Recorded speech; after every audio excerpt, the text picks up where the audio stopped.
Okay, buddy. What are we doing today?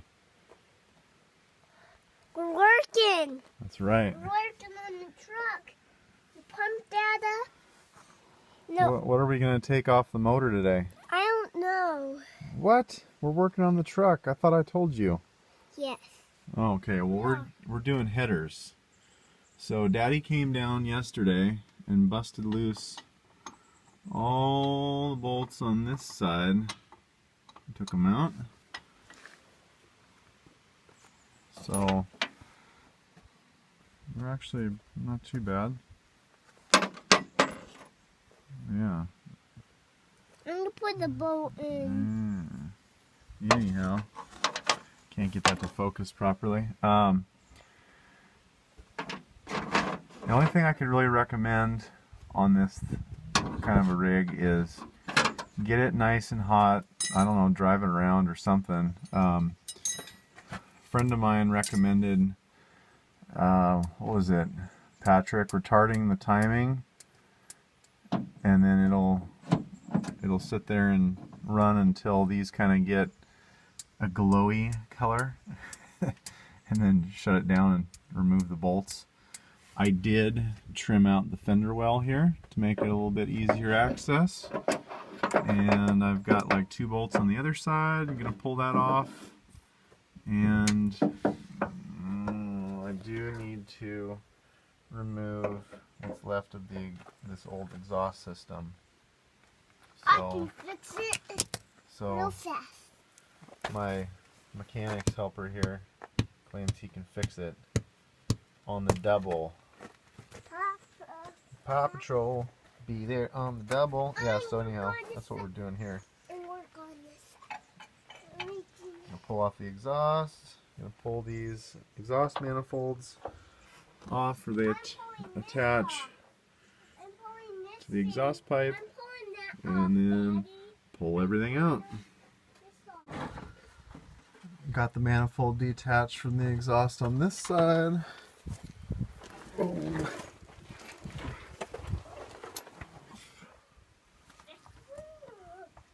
Got the manifold detached from the exhaust on this side. Now, just need to pull the exhaust back, and it's only got 2 hangers back there that are holding it on, and then I can pull the manifolds off and rocking and rolling. On to the next step. What are we doing, son? I don't know. As you can see, manifolds off, exhaust system completely removed, and only have 1 broken bolt on each side, on the rear, and 1 on the center on the other side. So in the instructions provided by Hedman, I am supposed to remove the front drive shaft on my 4-wheel drive vehicle and install header, tighten evenly, and then right side I'm supposed to remove the spark plug wires, and on some models the starter, and I'm supposed to loosen the motor mount nut and raise engine. But I'm going to try and snake it in on the other side without it first, since I've got such a lift on this truck and all that good stuff. Probably won't work. I'm going to try it. Okay, got it installed. By the way, you're not saving yourself any time by leaving the drive line in the truck. Go ahead and remove it. Also, you're going to have to bend your brake line forward towards the radiator right here off this little distribution block. And yes, it will be easier if you pull the dipstick tube out. Other than that, slides right in. And I am using the Remflex or Remaflex, not sure how to pronounce it, gaskets behind my headers so that I have every chance possible for them not to leak. By the way, you're supposed to have at least 36 inches of ground clearance when you do this. Fortunately, my truck's lifted and I've got bigger tires, so it's not a big deal. here is the header for the passenger side. And here's the Remoflex gaskets. So 3010 is the part number, 89280 is the part number for the Hedman headers.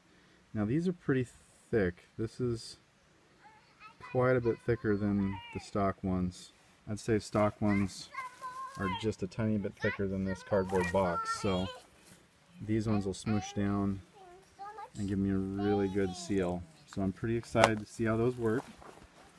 Now this is pretty ghetto, but I've got a jack, piece of firewood, blocking the motor up. Now it says on some models I may need to remove the starter. I'm going to try and put the header in without removing it first to see if it works. You do need to loosen up your two motor mount nuts underneath and jack it up, and away we go. Next step is installing the header. The smart thing to do here would be to pull the first two spark plugs off the front of the engine on the passenger side. When you push the header up in between the frame and the block, it's going to want to dive back in, and I ended up messing up the ceramic on both of those spark plugs. That was a dum-dum on my part. Also, when you jack this motor up to slide this in, you're going to have real tight right up against the frame here, and you are going to want to, when you take the starter out, get this motor really high, because that plate right there that's in between the motor and the transmission, it sticks out about a ½ inch farther than, you know, the flush mating surface of the transmission. And when you jam the header up in there and try to wriggle it around so it fits properly, guess what? It is not going to fit properly. So you're going to have to get kind of tough with it and wrestle around with it. You will get it. It will go on there, but it is difficult. And also, when you start those bolts up top for the header on both sides, make sure that you only get them finger tight until all the bolts are in and you've got a few threads on, so that you don't end up having to take everything apart like I did and move it around and try and get bolts started. It's a real pain. Anyhow, this is the finished product. I've got just these little downpipes on here for now. I'm waiting on my exhaust tubing from Napa, and then I'm going to build the rest of the exhaust system. It's kind of a do-it-yourself home deal, so just to show you all how it works, I've got 2.5 inch clamps, and I'm going to do it as though I don't have a welder for all those backyard mechanics that don't have a welder.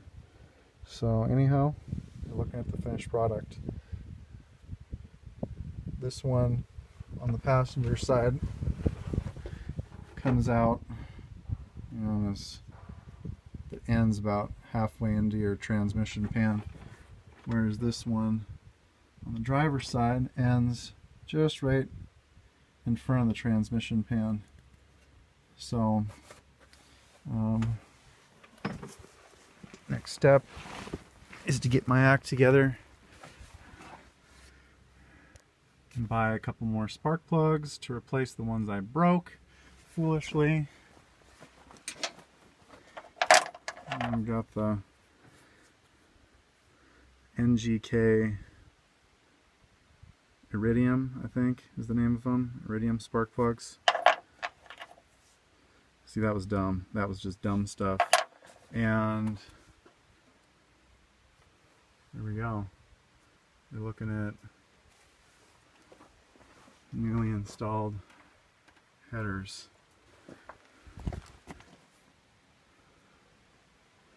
This is a little bit of a moment for me, because I bought these headers 3 years ago when I was given the truck, and I didn't have the energy to put them on because I knew what was going to be involved.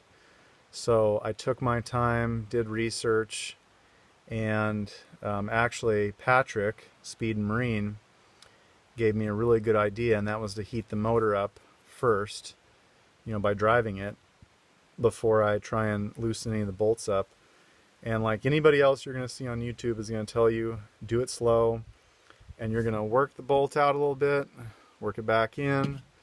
You're going to go back and forth, back and forth. It's time consuming. I started on this project at 8 o'clock this morning. It is now 3:30, and I've taken some breaks in between, but it's just been slow going. And that was, having everything pretty much busted loose. So if you get into a project where you've got frozen bolts in your heads, you're going to be into this a full weekend, if not a little longer. So bear that in mind. I don't know if it's really going to be worth it when it's all said and done with this truck to actually have the headers on here. Probably not. And also, if you use the Rimflex gaskets, I was able to make most of those new bolts work with the gaskets, but they are a little thicker. You might end up needing to get longer bolts. So keep that in mind as well when you start this. If you're right down the street from a Napa or O'Reilly's or whatever, it's probably not that big of a deal. I'm about a half an hour from the nearest bolts store and about an hour from a parts store, so I need to really think about stuff before I start projects. So I hope this helps. This is a real easy project to do. Anybody can do it. You just got to think about it a little bit before you start, and have fun. I hope you enjoy the headers on your vehicle when you get them installed, and have a great day. Thanks again for watching. Bye now.